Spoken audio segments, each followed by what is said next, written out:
Mga lot, kamusta? Meron ako ditong tinimpla. Ayan. So, itong gagawin nating kulay na to, dolphin blue to. Ayan. So, ito yung gagawin natin na dolphin blue na may gold effect. So, ayan. So, bubuga natin yan sa kahan ng click. So, pakita ko sa inyo yung kahan ng click. So, naka-primer black na yan, no? Ngayon, i-base natin yung dolphin blue dun sa dito sa kahan ng click. Ayan, naka-primer black na yan. So, buga na natin yung mga lot para makita natin yung kalalabasan ng dolphin blue.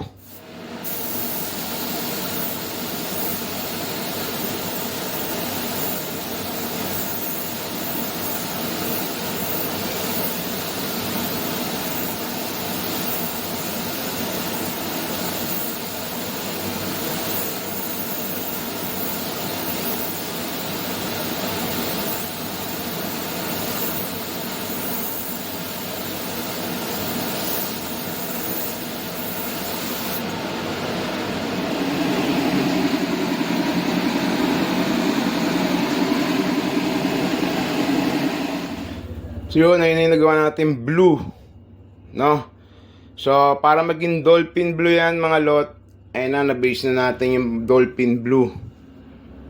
Ayan, so syempre hindi pa yan dolphin blue mga lot.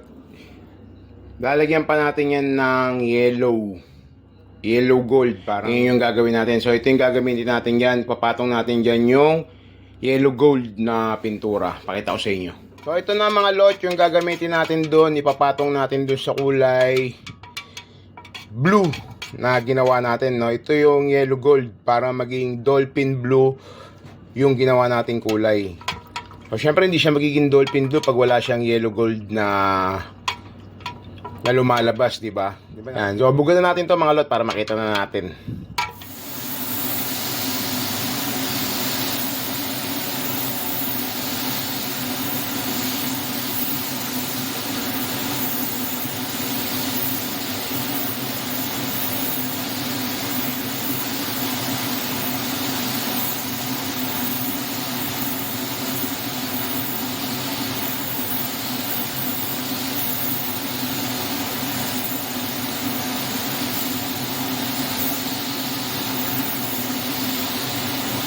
So ayan na mga lot, na ipatong na natin yung golden yellow dyan sa kaha, no? So pakita ko sa inyo, ayan.